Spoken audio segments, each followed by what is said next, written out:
आज हम कक्षा 7 विषय हिंदी पाठ नंबर 2 दादी माँ पढ़ेंगे। इस पाठ में वास्तव में बहुत अच्छी बात बताई गई है। शिव प्रसाद सिंह जी इसके लेखक हैं और वो अपनी दादी जी के बारे में बता रहे हैं। वास्तव में दादियाँ नानियाँ ये जो होती हैं वास्तव में वो अपने पोते और दोहितों को बहुत ढंग से रखती हैं, उनका पूरा ध्यान रखती हैं और इनके संपर्क में रहने से वो पीढ़ी संस्कारवान बनती है। तो इस प्रकार से जब से इनसे दूरी हुई है, माता पिता के साथ रखना और ये संयुक्त परिवारों का टूटना, तब से ये देखो कि एक तरह से एक बिगाड़ का ही काम हुआ है, सुधार का काम नहीं हुआ है। हमारे समाज में विकृतियां ही पैदा होती जा रही हैं। तो लीजिए, अब दादी माँ एक संभ्रांत महिला हैं और एक उदात्त और उदार महिला हैं जो अपने पोतों का कैसे लालन पालन करती हैं और अपने बेटे को भी कितना संबल देती हैं। इस प्रकार से लीजिए दादी माँ। कमजोरी ही है अपनी, पर सच तो यह है कि जरा सी कठिनाई पड़ते बीसों गर्मी बरसात और बसंत देखने के बाद भी मेरा मन सदा नहीं तो प्राय अनमना सा हो जाता है। मेरे शुभचिंतक मित्र मुंह पर मुझे प्रसन्न करने के लिए आने वाली छुट्टियों की सूचना देते हैं और पीठ पीछे मुझे कमजोर और जरा सी प्रतिकूलता से घबराने वाला कहकर मेरा मजाक उड़ाते हैं। मैं सोचता हूँ, अच्छा अब कभी उन बातों को न सोचूंगा। ठीक है, जाने दो, सोचने से क्या होता ही क्या है। पर बरबस मेरी आंखों के सामने शरद की शीत किरणों के समान स्वच्छ शीतल किसी की धुंधली छाया नाच उठती है। तो लेखक लगभग 20 साल के हैं, यानी 20 बसंत देख लिए उन्होंने और यानी 20 साल के थे उस समय का ये किस्सा बता रहे हैं। मुझे लगता है कि जैसे कुआर के दिन आ गए हैं। मेरे गांव के चारों ओर पानी ही पानी हिलोरे ले रहा है, यानी आश्विन का महीना आ गया। दूर के सिवान से बहकर आए हुए मोथा और साई की अधजली घासें, घेवर और वन प्याज की जड़ें तथा नाना प्रकार की बरसाती घासों के बीच सूरज की गर्मी में खोलते हुए पानी में सड़कर एक विचित्र गंध छोड़ रहे हैं। तो ये जब पानी में बह कर के आए हुए ये पेड़ पौधे जो हैं वो जब जमा हो जाते हैं तो उनमें एक अलग ही सड़ांध की गंध आती है। रास्तों में कीचड़ सूख गया है और गांव के लड़के किनारों पर झाग भरे जलाशय में धमाके से कूद रहे हैं। बच्चों को पानी से विशेष स्नेह होता ही है, तो ऐसे वो कूदने लग जाते हैं। अपने अपने मौसम की अपनी अपनी बातें होती हैं। आषाढ़ में आम और जामुन न मिले चिंता नहीं, ऐगन में चिवड़ा और गुड़ न मिले दुख नहीं, चैत के दिनों में लाई के साथ गुड़ की पट्टी न मिले अफसोस नहीं। तो ये हिंदी महीनों के नाम हैं। पर कुआर के दिनों में इस गंधपूर्ण झाग भरे जल में कूदना न हो तो बड़ा बुरा मालूम होता है। मैं भीतर हुड़क रहा था, 2-1 दिन ही तो कूद सका था, नहा धोकर बीमार हो गया। जब पानी में खेलेगा तो उससे क्या होता है कि एक तरह से पसीने वसीने आते हैं और उसमें नहाता है तो उसमें क्या हो जाता है कि जुकाम लग जाती है। हल्की बीमारी न जाने क्यों मुझे अच्छी लगती है। थोड़ा थोड़ा ज्वर हो, सर में साधारण दर्द और खाने के लिए दिन भर नींबू और साबु, लेकिन इस बार ऐसी चीज नहीं थी। ज्वर जो चढ़ा तो चढ़ता ही गया, रजाई पर रजाई, और उतरा रात 12 बजे के बाद। इन दिन में मैं चादर लपेटे सोया था। दादी माँ आई, शायद नहाकर आई थी। उसी झाग वाले जल में पतले दुबले स्नेह सने शरीर पर सफेद किनारी हीन धोती, सन से सफेद बालों के सिरों पर सद्य टपकते हुए जल की शीतलता। आते ही उन्होंने सर पेट छुए, आंचल की गांठ खोल किसी अदृश्य शक्तिधारी के चबूतरे की मिट्टी मुंह में डाली, माथे पर लगाई, दिन रात चारपाई के पास बैठी रहती। यानी कि प्राचीन महिलाएं सिद्ध बाबा इनकी बभूति वगैरह ये लगा देती थी। वैसे भी बभूति क्या होती है, विभूति जो जिसको बोलते हैं, जिसको राख बोलते हैं, वो अभिमंत्रित करके और वो दे देते थे। तो कभी पंखा जलती, कभी जलते हुए हाथ पैर कपड़े से सहलाती, सर पर दालचीनी का लेप करती और बीसों बातें छू छू कर ज्वर का अनुमान करती। क्योंकि पहले इतने संसाधन नहीं हुआ करते थे, गांव में ये देसी नुस्खे ही हुआ करते थे। हांडी में पानी आया कि नहीं, उसे पीतल की छाल से छोंका कि नहीं, खिड़की में मूंग की दाल एकदम मिल तो गई है, कोई बीमार के घर में सीधे बाहर से आकर तो नहीं चला गया, आदि लाखों प्रश्न पूछ कर घर वालों को परेशान कर देती। और यहाँ तक कि पुराने लोगों को अब इतना ज्ञान तो था नहीं, तो वो ये समझते कि भाई कहीं कोई टोना टोटका नजर फिराव इस प्रकार से कुछ तो नहीं हो गया। तो इस प्रकार से दादी माँ को गंवई गांव का 50 किस्म की दवाओं के नाम याद थे। गांव में कोई बीमार होता उसके पास पहुंचती और वहाँ भी वही काम, हाथ छूना, माथा छूना, पेट छूना, फिर भूत से लेकर मलेरिया, सरसाम, निमोनिया तक का अनुमान विश्वास के साथ सुनाती। अरे कोई इसके कहीं कुछ ऊपर की चीज तो नहीं हो गई, कहीं दूध पी के तो नहीं चला गया, इस प्रकार से कई धारणाएं हो जाती थी। महावारी और विसूचिका के दिनों में रोज सवेरे उठकर स्नान के बाद लवंग और गुड़ मिश्रित जलधार, गुग्गुल की धूप, सफाई कोई उनसे सीख ले।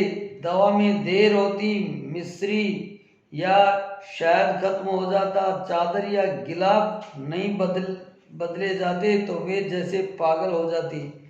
यानी साफ सफाई का विशेष ध्यान रखती थी प्राचीन महिलाएं, अभी भी रखती हैं घर। लेकिन बाकी वास्तव में बुखार तो मुझे अब भी आता है, नौकर पानी दे जाता है, मेज महाराज अपने मन से पकाकर खिचड़ी या साबू, डॉक्टर साहब आकर नाड़ी देख जाते हैं, और कुनैन मिक्सर की शीशी की सिताई के डर से बुखार भाग भी जाता है। पर न जाने क्यों ऐसे बुखार को बुलाने का जी नहीं होता। किशन भैया की शादी ठीक हुई। दादी माँ के उत्साह और आनंद का क्या कहना। वास्तव में जो बड़े बुजुर्ग होते हैं जब उनके पोतों की शादी होती है तो बड़ी खुशी होती है, दिल प्रसन्न हो जाता है। दिन भर गायब रहती, सारा घर जैसे उन्होंने सर पर उठा लिया हो। पड़ोसिनी आती, बहुत बुलाने पर दादी माँ आती, बहन बुरा न मानना, कार परोजन का घर ठहरा। तो एक काम अपने हाथ से न करूं तो होने वाला नहीं, जानने को यूं सभी जानते थे कि दादी माँ कुछ करती नहीं, पर किसी काम में उनकी अनुपस्थिति वस्तुतः विलंब का कारण बन जाती। यानी वो बुजुर्ग महिलाएं होती हैं, वास्तव में हर चीज को बड़े सलीके से करवाती हैं। उनका अनुभव बहुत अच्छा अनुभव होता है। उन्हीं दिनों की बात है कि एक दिन दोपहर को मैं घर लौटा, बाहरी निकसार में दादी माँ किसी पर बिगड़ रही थी। देखा पास के कोने में दुबकी रामी की चाची खड़ी है। सोन होगा धन्नो रुपये मैं सूद के आज दे दे।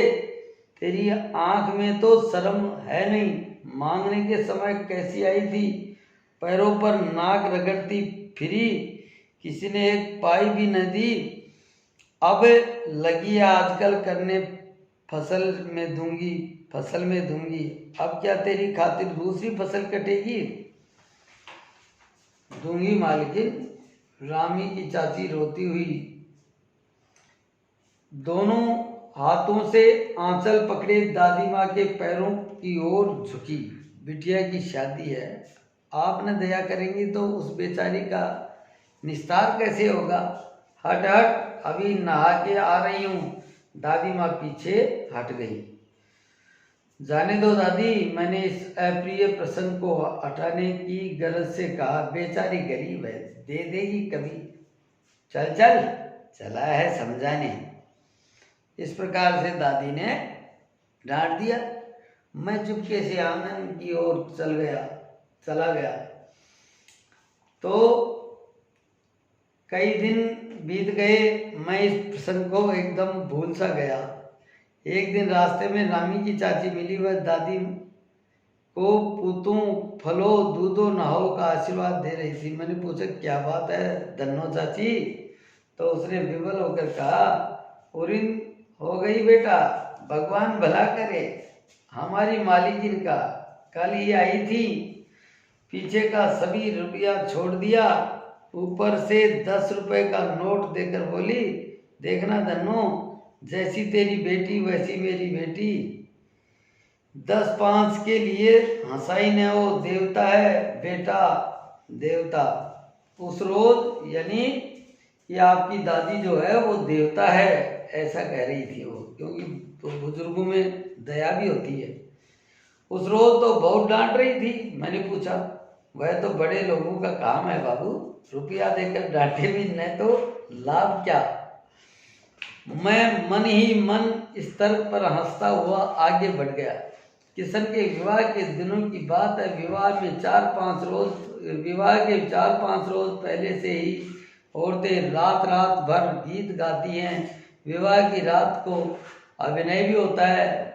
यह प्राय एक ही कथा का हुआ करता है। उसमें विवाह से लेकर पुत्रोत्पत्ति तक के सभी दृश्य दिखाए जाते हैं। सभी पार्ट औरतें ही करती है। मैं बीमार होने के कारण बारात में नहीं जा सका। मेरा ममेरा भाई राघव दालाल में सो रहा था। वह भी बारात जाने के बाद पहुंचा था। औरतों ने उस पर आपत्ति की।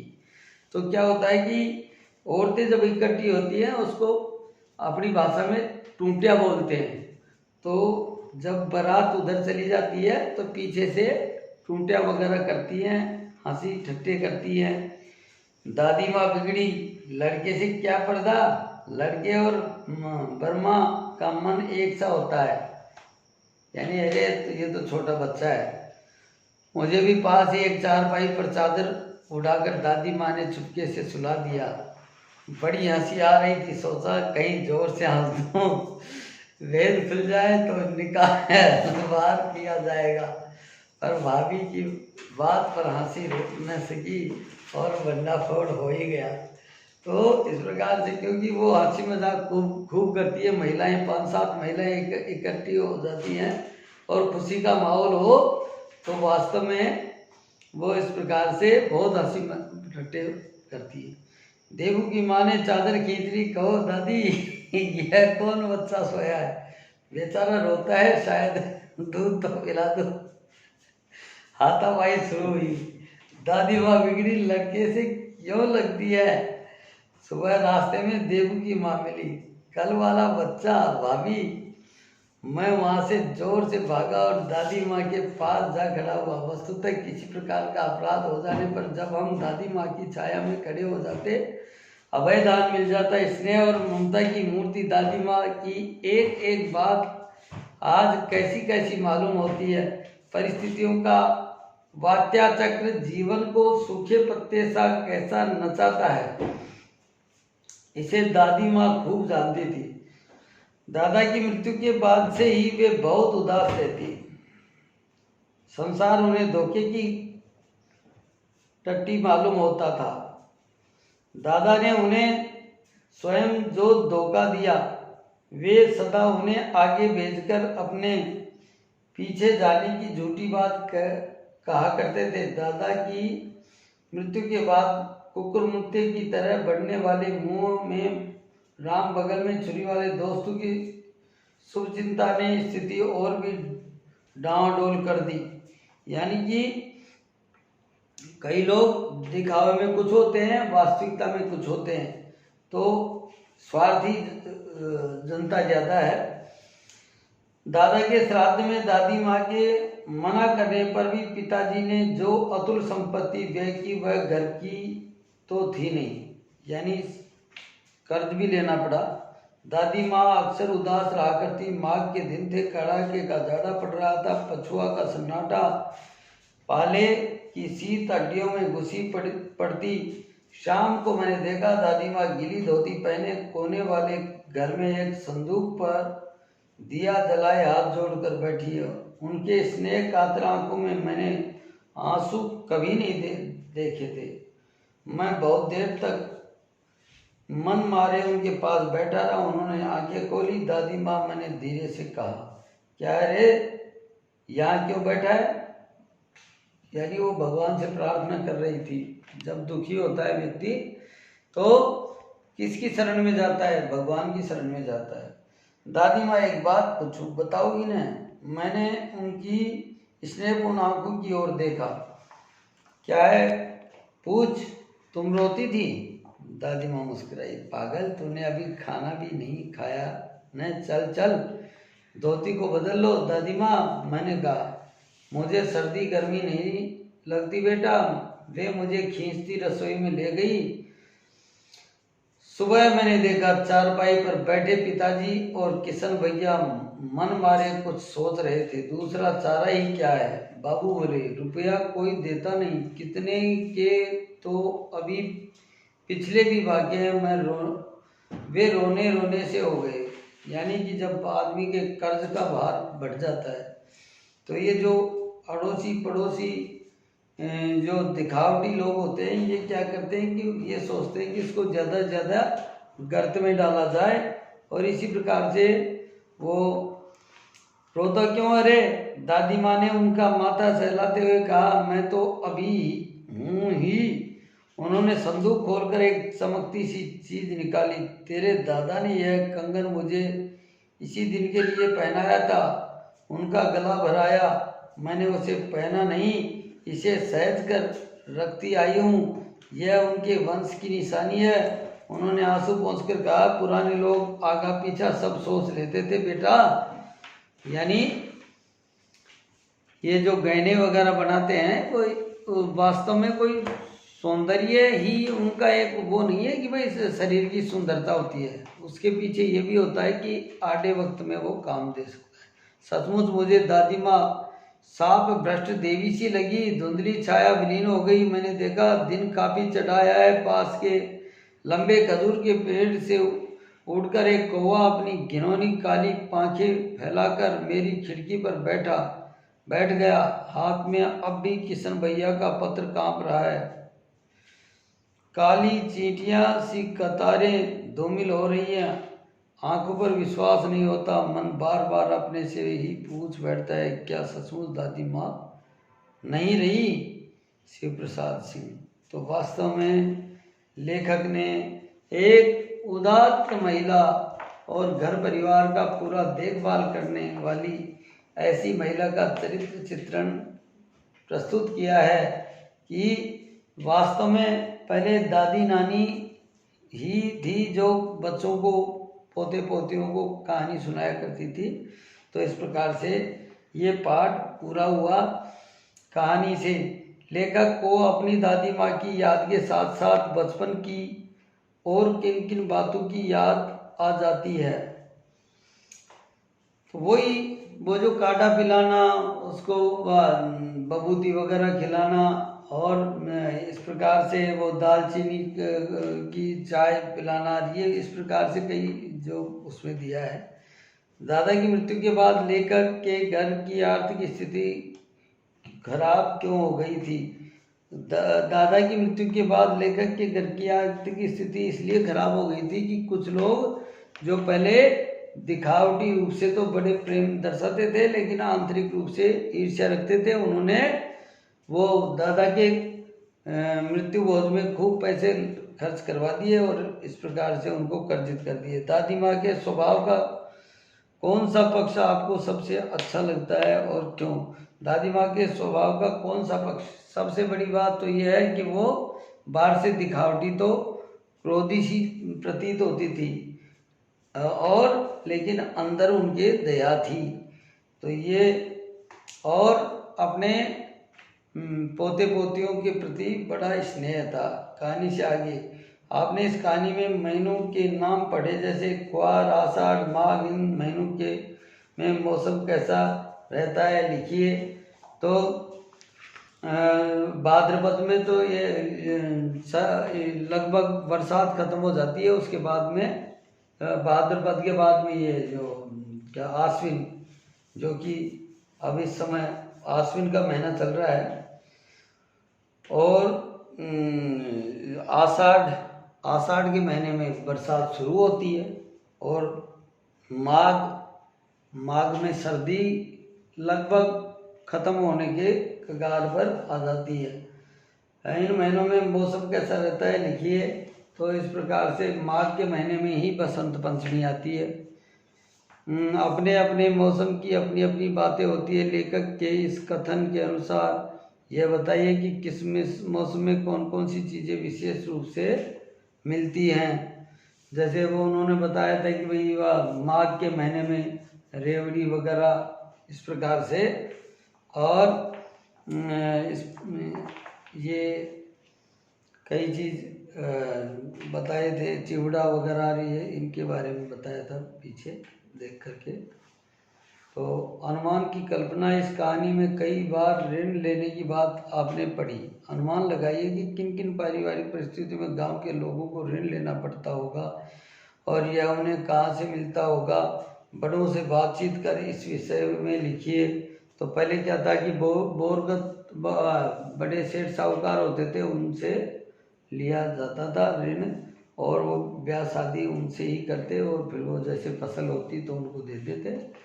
इस प्रकार से होता था। घर पर होने वाले उत्सवों समारोह के में बच्चे क्या क्या करते हैं, अपने और अपने मित्रों के अनुभवों के आधार पर लिखिए। तो उत्सव में बच्चे वगैरह सब आनंद मग्न हो जाते हैं, खेलते हैं, कूदते हैं और इस प्रकार से बहुत आनंद आता है। भाषा की बात नीचे दी गई पंक्तियों में पर ध्यान दीजिए। तो ये आज इतना ही।